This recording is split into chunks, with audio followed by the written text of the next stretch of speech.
सर्व अच्युत गोत्रे बंधू आणि भगिनी, त्याचप्रमाणे साधू संतांना दंडोत प्रणाम. आपण सर्वज्ञ श्रीचक्रप्रभूंनी अवतार घेतल्यानंतर या जीवाच्या हिताकारणे भल्या कारणे परमेश्वरची महाराष्ट्रात परिभ्रमण करून अनंत जीवाला, अयोग्य जीवाला योग्य करण्यासाठी, ज्ञानाला व प्रेमाला पात्र करण्यासाठी ज्या अनंत लीळा परमेश्वरांनी केल्या आहे, त्या लीळेतून दिलेली समज, ज्ञान, जाणीव ही आपल्या जीवनात उतरून अर्थात परमेश्वराची आज्ञाप्रती पालन करत करत परमेश्वराबरोबरच आपला हा आध्यात्मिक जीवन प्रवास करत परमेश्वराला प्राप्त करण्याचा प्रयत्न करत आहोत. परमेश्वर डोंगरगणवरून वांबुरीच्या वाटेनं निघालेले आहे आणि वांबुरीच्या वाटेने निघतानाच एका कपारीमध्ये गमन करून तिथं थोडासा आराम करून परमेश्वर आता वांबुरीला आलेले आहे. तिथून सर्वज्ञांनी वांबुरीला गमन केलं. दक्षिणेश्वराच्या देवळात चौकात परमेश्वराचं आसन झालेलं आहे. बरोबर परमेश्वराचे सर्वच भक्त आहे आणि ज्या ठिकाणी परमेश्वराचं आसन झालं त्याला बाजूलाच एक देऊळ आहे आणि त्या देवळामध्ये आपली व्यवस्था करावी म्हणून बाईसा जेव्हा जातात तेव्हा त्या देवळात बरेच डास दिसतात, अस्वच्छता दिसते आणि मग बाईसा म्हणतात, बाबा इथं तर खूपच डास आहे,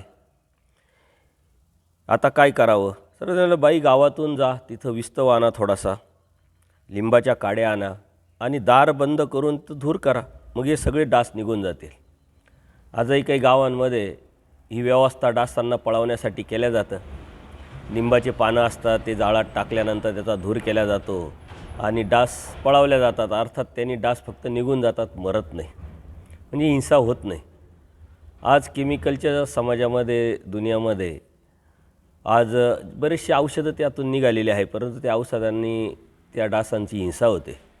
याला कोणत्याही प्रकारचे पैसे लागत नाही, काही लागत नाही आणि काड्या मोडायची गरज नाही. लिंबाच्या झाडाखाली पानं पडलेले असतात, काड्या पडलेल्या असतात, त्याचा उपयोग आपण करू शकतो. अशा पद्धतीनं परमेश्वर कसे नैसर्गिकरित्या राहत होते आणि कोणत्याही प्रकारची गरज नसताना सांभाळणं, संग्रह करणं आणि त्यातून काहीतरी नवीन मेसेज देणं हे परमेश्वर करत नाही.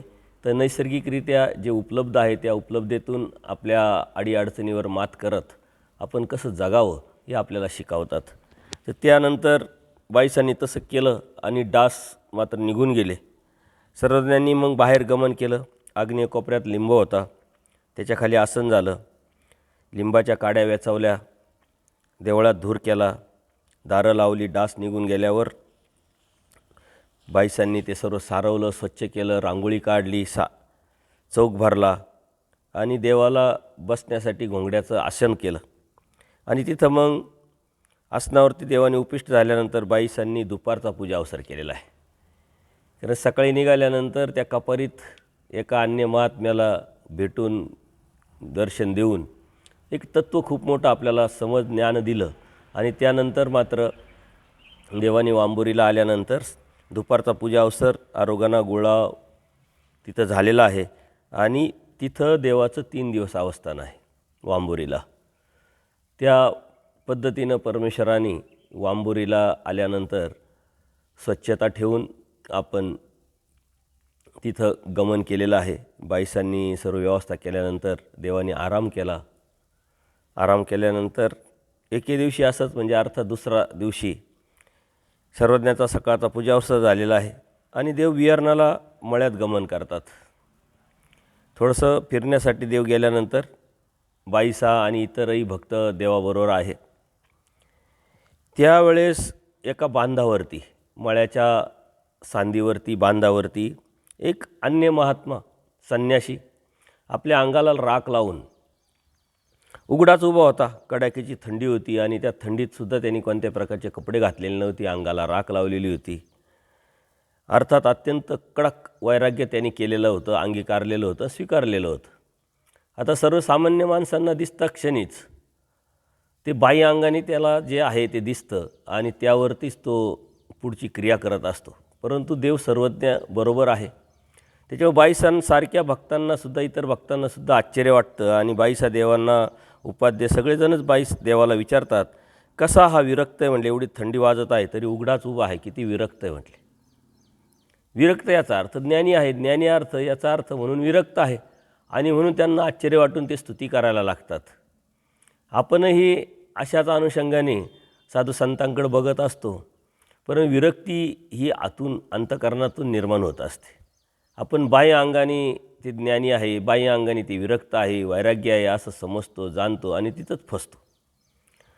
त्याच्यामुळं दिसतं तसं नसतं आणि म्हणून जग फसतं ही एक म्हण पण अन्य राठीमध्ये आहे, ती इथं आपल्याला लागू पडते. परमेश्वर सांगतात की बाई हे वैराग्य काही कामाचं नाही. काय म्हणत आहात म्हटले. भक्तजन म्हणाले जी जी हा कसा विरक्त आहे म्हटले. बाईसा म्हणाले बाबा कसा विरक्त आहे म्हणे बघा ना. म्हणजे आश्चर्यजनक बाईसा देवाला सांगते आणि देव हसतात. देव म्हणतात यासाठीच म्हटले. थोडक्यात अप्रत्यक्षरित्या थोडंसं हिट देवाने दिलेली आहे, परंतु भक्तजनांना काही कळालं नाही. भक्तजनांना जी जी यासाठीच म्हणजे काय.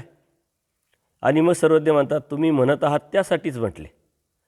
कारण लोकांनी विरक्त म्हणावं, लोकांनी वैराग्य म्हणावं, लोकांनी ज्ञानी म्हणावं, किती मोठं पात्र आहे असं म्हणावं, याच्यासाठीच देवाला सांगण्याचा उद्देश होता. आणि त्यातून मग त्याला जी अपेक्षा, जी अभिलाषा आहे ती प्राप्त व्हावी या उद्देशाने ते करतो आहे. पण परमेश्वराने फक्त यासाठीच या शब्द सांगून उत्तर दिलेलं आहे, परंतु कोणालाही ते समजलेलं नाही. आणि सर्वच म्हणतात तुम्ही म्हणत आहात याचसाठी म्हटले असं देवाने सांगितल्यावरही भक्तजनांना न कळाल्यामुळं सर्वच म्हणतात एक कीर्ती लागी वैराग्य आहे म्हटले आणि एक विषया लागी. कीर्ती लागी म्हणजे कीर्ती व्हावी, मानपान व्हावा, मोठं म्हणावं, ज्ञानी म्हणावं आणि एक विषया लागी त्यातून मला विषय भोग मिळावा. या उद्देशाने वैराग्य करणारे दोन जीव असतात म्हटले. मान सन्मान, मान्यता, इनाम, मानधन मिळावं. अतिसत्वामुळं वाजवीपेक्षा, अधिकारापेक्षा कडक आचार करायची सवय लागल्यामुळं एक वैराग्य करतो, परंतु एक अभिलाषे करतो. कोणीतरी मला भजावं, पुजावं, मला इच्छित जे आहे ते मिळावं त्या उद्देशाने आणि लोकांनी मानपान द्यावा, खूप मोठं म्हणावं अशा उद्देशाने वैराग्य करणारे लोक आहे. परंतु एक स्वतः म्हणजे एक स्वतःहून करतो. स्वतःहून स्वयंस्फूर्तीनं केलेलं वैराग्य ते खरं असतं म्हटले. आतून आलं पाहिजे, ते अंतःकरणातून आलं पाहिजे. आणि ते आतून आलेलं वैराग्य देव म्हणतात स्वतः वैराग्य ते दुर्लभ. जे स्वतः वैराग्य आहे, जे स्वतःच्या अनुषंगाने ज्ञानाच्या समजातून परमेश्वर ही वस्तू कळाल्यानंतर या नश्वर देहाकडं, या नश्वर समाजाकडं, प्रपंचाकडं पाहण्याची दृष्टी ज्याची बदलते आतून, त्याच्या अंतःकरणात जे वैराग्य प्राप्त होतं नैसर्गिकरित्या स्वभावात, ते खरं वैराग्य आहे. आणि परमेश्वरांचा स्वतः वैराग्य ते दुर्लभ असतं. म्हणजे हे वैराग्य हे दुर्लभ आहे, कारण प्रत्येकाच्या पाठीमागचा हेतू उद्देश असतो आणि त्या उद्देशाने ते वैराग्य करत असतात. आजकाल समाजामध्ये या गोष्टी घडत असतात. नाव वैराग्य असतं, परंतु जर आपण बघितलं तर त्या वैराग्याचे लक्षणं खूप कमी दिसतात. कपडे एखाद्याचे खूप चांगले असतात, पण आतून विरक्ती असते, अभिलाषा त्याला नसते. आणि एखाद्याचे कपडे काळपट असतात, मळालेले असतात, मग हे वैराग्य असं म्हणून आपण घोषित करतो. अर्थात परमेश्वराने जो आचार सांगितला आहे तो वैराग्याचा आचार वेगळा आणि ज्ञानाचा आचार वेगळा असं काही वर्गीकरण केलेलं नाही. आचार हा एकच सांगितलेला आहे.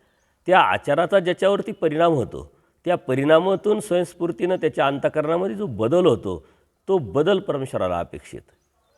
तो वैराग्य, ती विरक्ती परमेश्वराला अपेक्षित आहे. ज्ञानेविन वैराग्य काय करावं, ज्ञानाशिवाय वैराग्य येत नाही. ती ज्ञानाची समज आल्याशिवाय विरक्ती येत नाही. आणि वैराग्यविन ज्ञान काय कामाचं. जर ज्ञान आहे पण वैराग्य नाही आणि वैराग्य आहे पण ज्ञान नाही, हे दोन्ही एकावर एक आधारित गोष्टी आहे. जर तुम्हाला ज्ञान झालं, समज झाला, तर आपोआपच क्षणोक्षणी त्याग करण्याची प्रवृत्ती होते. परंतु आज ती परिस्थिती दिसत नाही. क्षणोक्षणी त्याग करण्याची जी प्रवृत्ती आहे ती खूप कमी दिसते. माझ्याकडे कितीतरी आहे आणि तरी कोणी देत असेल तर मी घेतो आहे, हे वैराग्याचं लक्षण नाही आहे, ज्ञानाचं लक्षण नाही आहे. माझ्याकडं आहे, मला गरज नसताना मी नाकारलं पाहिजे, मला ते नको आहे असं म्हटलं पाहिजे, हे लक्षण ज्ञानाचं, हे विरक्तीचं आहे. परंतु आपण तसं करत नाही. आणि समाजामध्ये त्याच्यामुळे संभ्रमावस्था वाढलेल्या आहे. नामधारक वासनिकांचे जशी कॉन्टॅक्ट आहे आणि मोकळं बोलायला जर त्यांना लागलं तर ते बरेच खंत व्यक्त करतात. कमी एखाद्या बाबाकडे गेलो, साधू संतांकडे गेलो, खूप मोठं पात्र होतं, मग त्यांनी मला विचारलं की बाबांचं पूजा अवसर कितीच करायचा, कसा करायचा, किती नोटांचा करायचा, कपडे द्यायचे का नाही, स्नान करायचं का नाही, त्याचे वेगळे पैसे त्यांनी सांगितले. आणि त्यांना वाटलं, मला वाटलं की बाबा जर बाबांना ड्रेस पाहिजे आहे म्हणून ते ड्रेस सांगताय, अशा अनुषंगाने मी सांगितलं ड्रेस लागेल, मग त्यांनी आतूनच एक ड्रेस आणला, तो माझ्या हातात दिला, तोच बाबांच्या हातात मी दिला आणि बिल आलं तेव्हा ड्रेसचे पैसे लावलेले होते.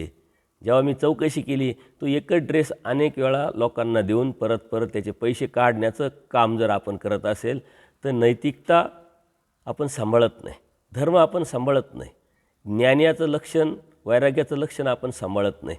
परंतु मार्ग चालवायचा आहे, मग पैसे लागतात, त्या अनुषंगाने ह्या ज्या गोष्टी आहे लोकांपर्यंत पोचवल्या आणि पोचवण्याचं काम एक विशिष्ट ज्ञानीय जर करत असतील तर लोकांमध्ये संभ्रमावस्था आणि नकारात्मक भावना येणं हे साहजिक आहे, नैसर्गिक आहे.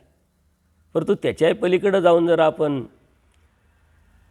मला ड्रेस आहे आणि ड्रेसची आवश्यकता नाही, तुमची भावना आहे, तुमची कड आहे, काय हरकत नाही, परंतु ड्रेस असताना तुम्ही का देताय? त्याच्यापेक्षा काही साधू संतांना गोळ्या औषधांना पैसे लागतात, किराण्याची अडचण आहे, बांधकामाचा प्रॉब्लेम आहे किंवा आणखीन XYZ जे बी आहे ते जर आपण सांगितलं तर भक्त देणार नाही असं नाही आहे. देवानी मागायला लावलेलं आहे, देवानी चोरायला लावलेलं नाही आहे. ही चोरी एक प्रकारची. देव म्हणतात मागून घ्या जे बी कमी आहे ते. परंतु अप्रत्यक्षरित्या आपण ह्या ज्या गोष्टी करतो आहे हे ज्ञानाचं वैराग्याचं विरक्तीचं लक्षण नाही आहे. आणि म्हणून जे माझ्याकडं आहे ते मी नाकारलं पाहिजे, जे माझ्याकडं नाही आहे ते मी मागितलं पाहिजे. जबरदस्ती कोणाला तरी काहीतरी या ज्या गोष्टी त्याच्यावर लादणं हे चुकीचं आहे. आणि त्यातून नामधारक वासनिकांमध्ये आज खूप धर्माच्या प्रती संभ्रमावस्था नकारात्मक भावना निर्माण झालेल्या आहे. त्यामुळे साधू संतांविषयी साधनाविषयी जे प्रेम आतून अंतकरणापासून नैसर्गिकरित्या आणि खरं यायला पाहिजे, यथार्थ यायला पाहिजे, ते नाही आहे. आज डुप्लिकेट एक प्रोसेस झालेली आहे.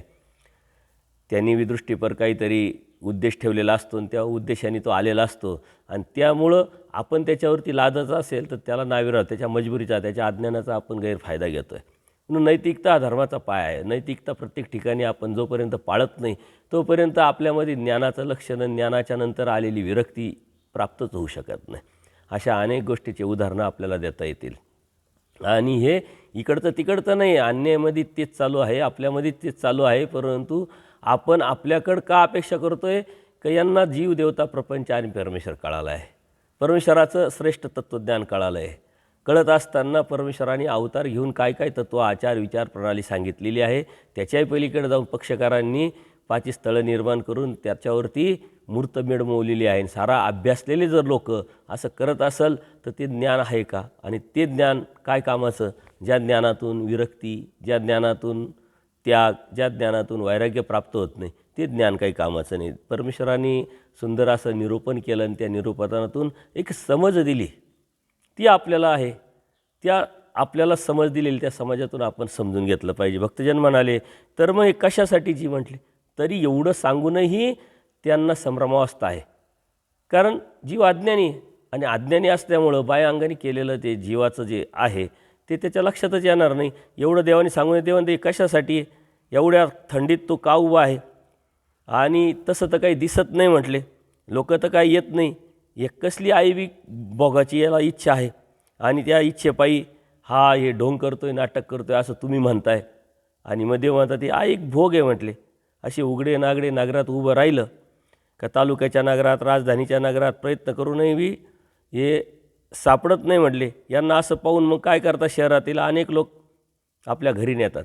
कारण प्रत्येकाला अभिलाषा असते, सात्विक असतात, धार्मिकता करण्याची इच्छा असते, चांगल्या पात्राच्या ठिकाणी आपलं काहीतरी घडावं अशी भावना असते, त्यातून माझं काहीतरी भलं व्हावं अशी वासना असते आणि मग ते शोधतच असतात. आपणही शोधत असतो चांगलं पात्र, चांगलं पात्र. या चांगलं पात्राची जी व्याख्या आहे ती मात्र आपल्याला माहीत नाही. लोक म्हणतात म्हणून आपण म्हणतो, दिसतं चांगलं म्हणून आपण म्हणतो, परंतु चांगलं पात्राची व्याख्या परमेश्वराने स्पष्ट आणि पारदर्शक केलेली आहे.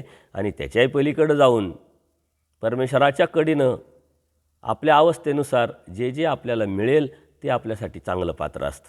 आपण जबरदस्ती करतो, कोणीतरी सांगितलं, कुठंतरी ऐकलं का मग आपण जातो आणि त्या गोष्टी करत राहतो. परंतु जेव्हा आपली अवस्था बदलते, तळमळ, आर्तता वाढते, प्रार्थना वाढते, तेव्हा परमेश्वरच असे चांगले पात्र, चांगले योग आणून देत असतात. संयोग, योग, साह्य हे परमेश्वराच्या प्रवृत्तीनं माया करून देत असते. पण आपली समर्थवादावरची निष्ठा पाहिजे, ज्ञानावरती निष्ठा पाहिजे. त्या ज्ञानातून जो दिलेला समज आहे तो आपल्या जीवनामध्ये आपण अंतःकरणात नैसर्गिकरित्या उतरावला पाहिजे आणि तो उतरून सातत्यपूर्ण प्रयत्न करून त्यावरती आपण चालत राहिलो पाहिजे. संयम हा अत्यंत महत्त्वाचा आहे, धीर हा अत्यंत महत्त्वाचा आहे. आणि त्यानंतर मग परमेश्वर मात्र हे जे असे पात्र, असे जे योग स्वतः परमेश्वर आणून देतात आणि त्यातून आपली योग्यता, आपला कर्मनाश परमेश्वर घडवत असतात. आपल्या हातात काहीच नाही आहे. आपल्या हातात प्रयत्न आहे, आपल्या हातात वासना आहे, आपल्या हातात तळमळ आहे, आर्तता आहे, प्रार्थना आहे, ते आपण करायला पाहिजे. पण ते आपण करत नाही आणि बाकीचं मात्र सर्वच करतो. देव त्यांना सांगतात की अहो मग कोणीतरी अपेक्षा करतच असतं, शोधतच असतात. यांना अशा अवस्थेत पाहिल्यानंतर कोणीतरी येतं, मग त्यांना विनंती करतं, घेऊन जातात, गादी पलंगावर बसवतात, निजवतात, अंगाला उठणं लावतात, आंघोळी घालतात, सर्वांगावर बोट रुतेल उमटेल देवाने ते खून करून दाखवली एवढ्या चंदनाचा लेप लावतात आणि मग कापूर कस्तुरी लावतात, गळ्यात माळा घालतात. म्हटले जेवणासाठी मिष्टान्नाचा उपार करतात, समोर समया लावून मोठ्या थाटात त्यांचं पूजन करतात, तूप भात जेवायला वाढतात, रेशमी वस्त्र सुती वस्त्र नेसायला देतात. तो बी हा नेसतो, खातो पितो, पलंगावर झोपतो, मस्त आराम करतो आणि तिथून परत निघाला का दुसऱ्या दिवशी परत असंच रूप सेम टू सेम घेऊन कोणाची तरी दुसऱ्याची वाट पाहत असतो. अर्थात आता आदल्या दिवशी त्याला जेवण भेटलेलं आहे, कपडे भेटलेले, त्याला सर्व काही भेटलेलं आहे, पण एक दिवससुद्धा त्यावरती त्याचं चालत नाही. तो परत दुसऱ्या दिवशी उघडा नागडा होऊन वैराग्याचं रूप घेतो, अर्थात वैराग्याचं ढोंग घेतो, भक्तीचं सोंग घेतो आणि कोणीतरी येईल अशी अभिलाषा करून परत रस्त्यावर येऊन उभा राहतो. मग परत दुसरा कोणीतरी येतो, तो तसाच करतो. तिसऱ्या दिवशी कोणीतरी येतो, तो तसाच करतो. ना अशा पद्धतीने याचं वारंवार चालू असतं. हे वैराग्य काय कामाचं? का जे अभिलाषेपोटी आहे, विषयाच्या पोटी आहे, कीर्तीच्या पोटी आहे. आणि म्हणून परमेश्वराने जे तत्त्वज्ञान सांगितले ते अत्यंत स्पष्ट आणि पारदर्शक. नुसतं सांगितलं असतं तर आपल्याला पटलंही नसतं, परंतु प्रसंग आहे समोर. त्या प्रसंगानुरूप जो जीव आहे, अज्ञानी जीव, त्या अज्ञानी जीवाचे कशा प्रतिक्रिया असतात, तो कसा व्यक्त होतो, तो कसा बघतो, हे स्पष्ट सद्भक्त त्याला बघतात आणि बघून लगेच भुलतात. परंतु परमेश्वर समोर असल्यामुळं परमेश्वराने हे सर्व सांगितलेलं आहे. आज आपल्याकडं काय चाललं आहे, आपल्याकडं काय आणि दुसऱ्याकडं काय आणि तिसऱ्याकडं काय, हे आपलं तुमचं असं काही नसतं. परमेश्वराने ही सृष्टी निर्माण केल्यानंतर, स्वतः अवतार घेतल्यानंतर सर्वांसाठी ते दिलेलं आहे. फक्त त्याच्यापर्यंत समजलं, पोचलं, ज्यांनी त्यातून मिळवलं आणि ते मिळवण्यातून स्वतःमध्ये बदल केला, ते त्याच्यासाठी असतं. आपल्याला बोध ज्ञान सारं झालेलं आहे असं आपण समजतो, परंतु त्याचं लक्षण, त्याची कृती, त्याचं वागणं बोलणं उठणं बसणं त्यावरती ते प्रतिबिंबित झालं पाहिजे. म्हणून मी म्हणत राहतो, मानमोहननी बोध हा अत्यंत कॉमन करून टाकला. आपण कोणाला म्हणतो याला बोध झाला, त्याला बोध झाला, त्याला बोध झाला. हा बोधवंत आहे, हा ज्ञानी आहे, हा आचारवंत आहे, चर्यावंत आहे, हा साधू आहे. परंतु ते जे लक्षणं परमेश्वराने सांगितले ते लक्षणं जर त्यात दिसत नसतील तर तोही या प्रकारेच आणि आपणही या भक्तांप्रकारेच आहोत. परमेश्वराने प्रसंग, त्यानुसार तत्त्वज्ञान, त्यानुसार सर्वसामान्य जीवाची प्रवृत्ती, त्याचं व्यक्त होणं, बायांगाने तो काय बघतोय, काय म्हणून बघतोय आणि तुम्ही काय म्हणून बघायचं हे आपण बघितलं पाहिजे. जर यदा कदाचित आपल्याला काही माहीत नाही समोरच्या व्यक्तीविषयी तर ते आपल्यासाठी सर्वात उत्तम पात्र आहे. पण माहीत असूनही बी जर आपण भुलत असेल, तसं वागत असेल, तसं राहत असेल तर मात्र आपण फसतोय, हे आपण लक्षात घेतलं पाहिजे. देवाने आपल्याला हे सर्व सांगितलं. कोणीतरी येतात, दुसऱ्या दिवशी परत नेतात आणि अशाच प्रकारचं वैभव करतात. असं वैराग्य ऐक भोगासाठी त्याचं मात्र दररोज चालू असतं. म्हणजे ज्ञानी विन वैराग्य काय करावे बाप्या, म्हणजे काय उपयोग आहे ज्ञान, हे वैराग्य का जे वैराग्य ज्ञानाला धरून नाही आहे, जे वैराग्य अंतःकरणात नाही आहे, जे वैराग्य स्वतःहून आलेलं नाही आहे, जे वैराग्य परमेश्वर प्राप्तीच्या अनुषंगाने आलेलं नाही आहे, जी विरक्ती परमेश्वराच्या अनुषंगाने आलेली नाही आहे. आणि वैराग्याची व्याख्या परमेश्वराने स्पष्ट सांगितली, यामुत्र फलभोग वैराग्य, यामुत्र फलभोग विरागो वैराग्य. म्हणजे इकडची अपेक्षा नाही, तिकडची अपेक्षा नाही. आणि वैराग्याचं लक्षण आहे म्हणजे खरूच खाजविना तो विरक्त. विरक्तीचं लक्ष, वैराग्याचं लक्षण विरक्ती आहे आणि विरक्तीचं व्याख्या परमेश्वराने सांगितली आहे की जो परमेश्वराच्या प्राप्तीच्या व्यतिरिक्त जो बी जे करतो तो खरूच खाजवतो आहे. म्हणजे रोग, खरूच असा रोग आहे का तो जितका खाजवला तेवढा वाढत राहतो. तसा या विषयाच्या अनुषंगाने करत असताना तो जितकं ते करतोय तितकं त्यात तो अडकत राहतोय. म्हणून त्याला फक्त आणि फक्त परमेश्वराची अभिलाषा, तोची भेटावा, तोची मिळावा, जे मला पाहिजे ते माझ्याकडे तेवढं आहे त्यात समाधानी असणं, आणि त्याच्या व्यतिरिक्त भेटत असेल तर प्राप्त विषयांचा त्याग, क्षणोक्षणी त्याग, ही जी प्रवृत्ती त्याच्यामध्ये असेल तर तो ज्ञानी आहे, तर तो वैराग्य. परंतु आज विषय व्यवस्था केल्या जाते, लागतंय, कशासाठी लागेल, कधी लागेल, केव्हा लागेल, या अनुषंगाने संग्रह, त्या संग्रहाच्या अनुषंगाने बाकीच्या साऱ्याच वस्तू भरपूर, आणि त्या भरपूर वस्तूतून धर्मावरून जाणं, त्यातून समाजामध्ये धर्मामध्ये अनेक तिथं होते, चोऱ्या माऱ्या होत्या, कोणाला कोणी फसवतं आहे, कोणाला कोण फसवतं आहे, मात्र धर्माचे आहे, ज्ञानियाचे आहे, तत्त्वज्ञानावर आधारित बोलणारे आहे. आणि हे आपण लक्षात घेतलं पाहिजे का खरा धर्म, यथार्थ धर्म परमेश्वरांनी जो आपल्यापर्यंत पोहोचवला आहे तो नेमका काय आहे, आणि त्यातून आपण फसत तर नाही आहे. म्हणून मी सांगत राहतो की आपण धर्मात आलेलं नाही आहे, धर्मात परमेश्वराने आपल्याला आणलेलं आहे.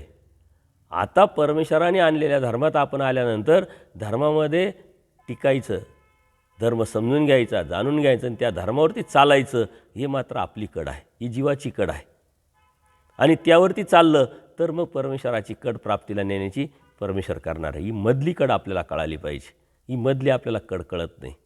आपण भाग्यवान आहोत की कळत न कळत केलेल्या क्रियेचं फळ म्हणून परमेश्वराने आपल्याला धर्मात आलेलं आहे. जर धर्मात येण्याची प्रवृत्ती किंवा स्वतंत्री जर जीवाला दिली असती तर कोणीही धर्मात जीव आलाच नसतं. कारण परमेश्वराने बोध देऊन त्याला धर्मात आणलेलं आहे, कळत न कळत केलेल्या क्रियेचं फळ म्हणून त्याला दिलेलं आहे. धर्मात येण्यासाठी तुम्ही हे करा तरच आम्ही धर्मात घेऊ, किंवा तरच तुम्ही स्वतःहून धर्मात याल असं म्हटलं असतं तर झालं नसतं. पण जो मूळाधिकार जो आहे तो घडलेला आहे का घडवलेला आहे, परमेश्वराने घडवलं. दया माया कृपा करुणा सकळ जीवाचं चिंतन करून परमेश्वर तो घडवतात आणि मग आणतात. आणल्यानंतर मात्र स्वतंत्र करतात, आणि त्या स्वतंत्रतेने जो जे समजतोय, जो घेतोय, त्या करण्यातून तो करतोय, त्यातून मात्र परमेश्वराची प्राप्ती ठरलेली असते. परमेश्वराने आजच्या आपल्याला वाटतंय देवाने कधी सांगितलं 800 वर्षापूर्वी, त्यावेळेसही ती प्रवृत्ती होती, त्यावेळेसही ते वातावरण होतं, त्यावेळेसही असे लोक होते. परंतु ते अन्य धर्माच्या अनुषंगाने देवाने जरी सांगितलं, आपण म्हणतो अन्य धर्मात, कारण आपण स्वतःला दैवराटीचे समजतो, आपण परमेश्वराचे भक्त समजतो, आणि मग अन्यांकडे बोट दाखवतो. परंतु तेच बोट जर आपणही आपल्याकडे बघितले तर ते वेगळं काही दिसत नाही आहे. आणि म्हणून ते वेगळं जे परमेश्वराने सांगितलं आहे, परमेश्वराला अपेक्षित जे आहे ते करण्याची अभिलाषा, ती वासना आपण केली पाहिजे. स्वतः वैराग्याचे दुर्लभ, मी इतरांना सांगण्यात काहीच अर्थ नाही, किंवा तो माझा अधिकार नाही, ती योग्यता नाही. माझ्यामध्ये ते मला निर्माण करावं लागणार आहे, माझ्यामध्ये मी ते निर्माण करणार आहे, आणि ती सुरुवात मला माझ्यापासून करावं लागणार आहे. तर ते स्वतः वैराग्याचे दुर्लभ परमेश्वर सांगत आहे. आणि हे कोण करल का ज्याला समज आहे धर्माची, ज्ञानाची. किती तुमच्याकडे आहे आणि किती तुमच्याकडे नाही आहे याच्यावरचा काहीच परिणाम होत नाही, प्रवृत्तीवर असतं, ज्ञानाच्या बोधावर असतं, बोधाच्या समजावर असतं, ज्ञानाच्या समाजातून त्यावरती चालण्यावर असतं. त्याच्यामुळे समाधान हे अत्यंत महत्त्वाचं. म्हणून बाईसा म्हणाल्या असं असतं बाबा म्हटले. म्हणजे देवाने एवढं समजून सांगितल्यानंतर बाईसांना आश्चर्य वाटतं की आपण काय समजत होतो, आपण काय बघत होतो, आपल्याला काय वाटलं होतं, आणि देवाने सांगितल्यानंतर बाईसा आश्चर्यजनक एखादी आपण प्रतिक्रिया देतो तसं बाईसा म्हणते बाबा असं असतं काय. म्हणजे आपणसुद्धा काही लोकांना सांगितल्यानंतर काही लोक म्हणतात अरे असं असतं का, आम्हाला माहीतच नाही. याचा अर्थ आपण माहिती करून घेणं आणि त्यावरती चालणं महत्त्वाचं आहे. आणि मग देव म्हणतात असं वेडं वैराग्य काय करायचं, म्हणजे काय उपयोगाचं, का जे देवासाठी नाही आहे, परमेश्वरासाठी नाही आहे. दात आहे तर चणे नाही, चणे आहे तर दात नाही. अन्य ठिकाणी वैराग्य खूप मोठं दिसतंय, अगदी उकरड्यावरचे शीतव्य असणारे लोक दिसतात, परंतु ज्ञान नाही आहे, समज नाही आहे, बोध नाही आहे. इथं थोडीशी जरी विरक्ती निर्माण केली तरी देवाला प्रसन्नता निर्माण होते. देव खंत व्यक्त करतात की कोणाच्या कारणे हा अन्य आहे, इथं जर एवढं केलं तर मी त्याला काय नाही देणार आहे. आणि देवाने आपल्याला सांगितले ना, आपण त्या परमेश्वराचे भक्त म्हणून मिरवतोय आणि परमेश्वराचे भक्त म्हणून राहतोय, ते मात्र आपल्याला करता येत नाही. ही अभिलाषा, ही वासना आपण केली पाहिजे. यावर सर्वज्ञांनी वैराग्याचं स्पष्टीकरण केलं, बरंचसं निरूपण केलं. कीर्ती प्रसिद्धी आणि ऐहिक हेतूनी वैराग्य न करण्यासाठी स्पष्ट समज दिलेली आहे. आणि म्हणून आज आपलं आजूबाजूला जे दिसतं आहे ते नेमकं काय आहे हे आपल्याला लक्षात घ्यावं लागेल, जाणून घ्यावं लागेल. हे अनुभव आम्हाला बऱ्याच वेळा येत असतात. अटन विजन करताना कोणीतरी दिसतं. त्यांना दंडोत घातल्यानंतर आपल्याला अभिमान वाटतो, अभिलाषा वाटते की अरे आपल्याला ते करता येत नाही, आपल्याला ते दुःख होतं. बाबा तुम्ही कुठं असतात? नाही नाही, मी फिरत असतो, हिंडत असतो, मी असंच चालत असतो. आपल्याला आणखीन अभिलाषा वाटते आणि थोडंसं बोलल्यानंतर, थोडंसं लक्षात आल्यानंतर आणि मग थोडंसं त्यांना बोलतं केल्यानंतर सारंच पितळ उघडं पडतं. ह्या ज्या गोष्टी आहे, ह्या दांभिकपणा जो आहे हा परमेश्वराकडे चालत नाही, परमेश्वराच्या धर्माकडे चालत नाही. नाव वैराग्य सांगून बऱ्याच गोष्टी करणारी लोक आजही समाजात आहे. त्याच्यावर जे आहे ते आहे, जे देवाला कळणारे, देवाला समजणारे, ही भावना, हा आपला हेतू, ही विचारधारा आपल्या मनामध्ये रुजली पाहिजे. मी काय आहे आणि मी काय सांगतो आहे याच्यापेक्षा देवाला सर्वच कळणार आहे आणि देवाला सर्व कळतं समजतं, अशा भावनेने राहणं हे अत्यंत महत्त्वाचं आहे. त्याग हा धर्माचा पाया आहे, नैतिकता धर्माचा पाया आहे. तो जर आपल्याला पाळता येत नसेल तर आपण ज्ञानाच्या गोष्टी करण्यात काहीच अधिकार नाही आपल्याला. आणि त्यामुळं आपण ह्या गोष्टी समजून घेतल्या पाहिजे. परमेश्वराने या लीळा का केलेल्या आहे, या लीळेमध्ये जे प्रसंग आलेले, तत्त्वज्ञान आलेलं आहे, त्या तत्त्वज्ञानातून परमेश्वराने किती सुंदर असे सूत्र जे सांगितलेले, कशासाठी सांगितलेले, गंमत म्हणून नाही सांगितलेले, ते आपल्यासाठी. परमेश्वराने ती वासना आहे, अभिलाषा आहे का असा कोण असेल की ज्याला मला सर्व काही द्यायची इच्छा होईल, असा कोण होईल की ज्याला मला सर्व काही द्यावं लागेल. आणि ते खऱ्या अर्थाने परमेश्वरासाठी प्रसन्नता आहे. जरी आपल्याला करता येत नसेल तर हाव तर धरू शकतो. छोट्या छोट्या गोष्टी ज्या करण्यासारख्या आहे त्या तर आपण करू शकतो. खूप काही नाही करता येत, परंतु जे आपल्या समोर आहे ते तर आपण करू शकतो, अशी भावना प्रत्येकाने ठेवली पाहिजे. मग तो नामधारक आहे, त्या नामधारकांनी नामधारकाच्या पद्धतीनं, वासनिकांनी वासनिकाच्या पद्धतीनं, तपस्विनी तपस्वीच्या पद्धतीनं, साधू संतांनी साधू संतांच्या पद्धतीनं, आणि जे ज्ञानी पात्र आहे त्यांना त्यांच्या पद्धतीनं. त्यांना तर आपण सांगू शकत नाही, कारण ते ज्ञानी आहे, ते सर्व ज्ञान आहे, त्यांना सर्व समज आहे. परंतु मोठ्याने केलं का लहानावरती परिणाम होत असतो आणि त्याचाच परिणाम पुढं होऊन समाजामध्ये ती रूढ निर्माण होत असते आणि नकारात्मक भावना निर्माण करण्याला आपणच निमित्त होत असतो. परमेश्वर खूप तत्त्वज्ञान सांगतात, सुंदर तत्त्वज्ञान सांगतात. त्यातला समज, त्यातला गाभा, त्यातलं मर्म आणि मला अपेक्षित असलेला साधक, हेही परमेश्वराने स्पष्ट केलेलं आहे. त्यानंतर देव वांबुरीवरून निघालेले आहे, सोनईला गमन करतात. तिथं वनदेवाच्या पूर्वाभिमुख मंदिरामध्ये, देवळामध्ये देव आसन करतात चौकात. ते बळीपाचं दैवत असतं आणि त्या ठिकाणी मग बायसांनी चरणछाळण प्रक्षालन केल्यानंतर तिथं पूजा अवसर केला जातो. आरोगणा होते, गोळा होतो, विडा होतो आणि तिथं एक दिवसाची वस्ती आहे. आणि वस्ती करून परमेश्वर पुढं निघतात. भालगावी हरिणेश्वर वस्तीला परमेश्वर जातात आणि त्या ठिकाणी परत देवानी एक दिवस वस्ती करून बाईसांनी पूजा अवसर वगैरे जे बी आहे दररोजचा विधी तो केलेला आहे. त्यानंतर परत तिसऱ्या दिवशी देव कानडगावला गमन करतात. त्या कानडगावला नदीच्या पलीकडे नदी ओलांडून नरसिंहांच्या देवळात देवानी गमन केलेलं आहे आणि तिथं एक हरणाचं एक शिल्प तयार केलेलं आहे, स्टॅच्यू. आणि ते शिल्प हे पाहिलं देवानी आणि एक कथा हरणाची सांगितली तिथं. आता जी पौराणिक कथा आहे, लौकिक कथा आहे, त्या हरणाला पाहून परमेश्वराला ती आठवली आणि परमेश्वराने ती सांगितली. देवळाच्या जागेवरून रामाचं म्हणले सुवर्णमुगाचं जे रूप धारण केलेलं होतं रावणाने सीतेला पळवण्यासाठी, अर्थात ही घटना आपण पुराणामध्ये ऐकलेली नाशिकला घडलेली आहे, परंतु देवाने तिथं सांगितलेली आहे. याचा अर्थ परमेश्वराची ब्रह्मवाणी आहे आणि त्यावेळेस त्याचे जंगल खूप मोठं असावं आणि तिथं ते घडलेलं असावं, परंतु त्यावेळेचा भाग हा नाशिकचा आणि पंचवटीचाच आणि जंगलाचा सर्वात मोठा भाग, त्यामुळं तिथं ती घटना घडली ज्या अर्थी देवाने सांगितलं. आणि ज्या ठिकाणी देव जातात, देवाने ज्या घटना सांगितल्या त्या आपण खऱ्या मानायच्या आहे. अन्यथा विनाकारण लौकिक गोष्टीनं कुठून तरी आलेलं आहे आणि आपण ते चिटकून घ्यायचं आणि आपण लोकांना सांगत फिरायचं, हे चुकीचं आहे. बऱ्याच वेळा मला अनुभव आलेला आहे आणि त्याला काही प्रमाण नसतं.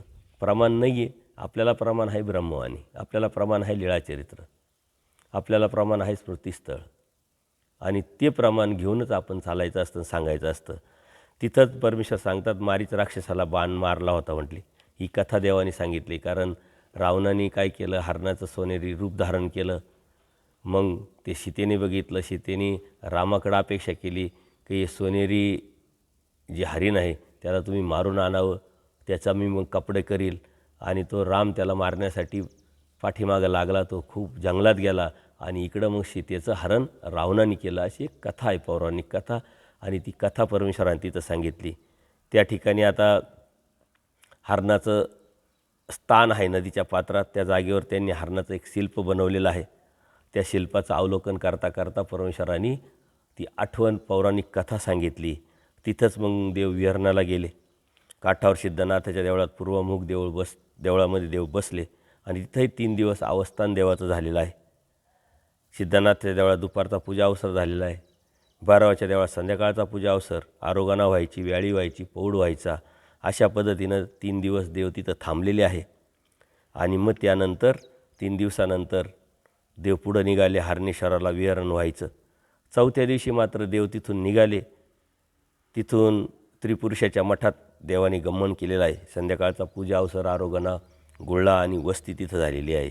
त्यानंतर बागडी मठी वस्ती झाली, जामगावी शिंगेश्वरी वस्ती झाली. आणि त्यानंतर मात्र देव गंगापूर म्हणजे संभाजीनगर, छत्रपती संभाजीनगर जिल्ह्यामध्ये गंगापूर तालुका आहे आणि त्या गंगापूर गावामध्ये आलेलं आहे. तिथं मात्र परमेश्वरांनी खूप सुंदर अशी पद्मनाभीच्या निमित्ताने एक कथा सांगितलेली आणि ती कथा आपल्याला खूप बोधदायक, समजदायक आहे. ती आपण बघणार आहोत. परंतु आज ते स्थान उपलब्ध आहे आपल्याला करण्यासाठी, परंतु तिथे अनेक अडचणी आहे आणि त्या अडचणीसाठी बरेच सद्भक्त आपापल्या परीनं प्रयत्न करतात. मुस्लिमांची या बाजूलाच स्मशानभूमी असल्यामुळं बरेच लोक तिथे येऊन त्यांचं ते स्मशानभूमीचं असल्यामुळं तिथं लोकांना पुरतात आणि त्यामुळं भविष्यात कितीतरी गोष्टी निर्माण होऊ शकतात. परंतु परमेश्वराची प्रवृत्ती जोपर्यंत होत नाही तोपर्यंत या गोष्टी होत नाही. आणि बऱ्याच सद्भक्तांकडून ह्या गोष्टीचा प्रयत्न केलेला आहे. आम्हीही बऱ्याच वेळा ती प्रयत्न केला, परंतु शासन दरबारी अनेक अडचणी येतात, नोंदी नाही. पूर्वी आपण एवढे जागृत नसल्यामुळं स्थानाच्या नोंदी आपण करू शकलो नाही, म्हणून अनेक अडचणी येतात. आणि अनेक सद्भक्तही स्थानाच्या नोंदी कराव्यात असा प्रयत्न करतायत. ते झाल्याशिवाय शासन दरबारी या आपल्या अडचणी सुटत नाही. अशा पद्धतीनं देव गंगापूरला गेलेले आहे. तुम्ही नक्की गंगापूरची लीळा वाचून ठेवा. ज्यावेळेस आपण सांगितलं जातो, मी सांगेल उद्या, त्यावेळेस नक्की त्यातला समज उमट तुम्हाला होईल. कारण मी सांगतो आहे, तुम्ही ऐकताय, परंतु तुम्ही जोपर्यंत स्वतः करत नाही काही तोपर्यंत ते लक्षात येणार नाही. आणि हा समज आपल्या जीवनात उतरून ज्या दृष्टीनं, ज्या नजरेनं, ज्या अंतःकरणाने, ज्या विचाराने, ज्या हेतूने आपण समाजाकडे पाहायला पाहिजे, धर्माकडे पाहायला पाहिजे, साधू संतांकडे पाहायला पाहिजे, तशी कृती आपल्याला परमेश्वराची जी अपेक्षित आहे ते जोपर्यंत आपण करत नाही तोपर्यंत देवही आपल्याला भेटणार नाही. त्यासाठी आपली वासना, आर्तता, प्रार्थना, आस आणि चिकित्सा असली पाहिजे. कारण संस्कार आहे आपल्याला, संस्काराबरोबर आवडी पण आहे, परंतु चिकित्सा जर नसेल तर हा संस्कार आणि आवडी आपल्याला अंधश्रद्धेकडं, अन्यथा ज्ञानाकडे घेऊन जाईल आणि खूप मोठा विकल्प घडून धर्मावरूनही आपल्याला तो घेऊन जाऊ शकतो. म्हणून चिकित्सा ही अत्यंत महत्त्वाची आहे. चिकित्सा करा, देव नक्की भेटेल. सर्वज्ञ श्री चक्रधर स्वामी की जय. दंडवत हो.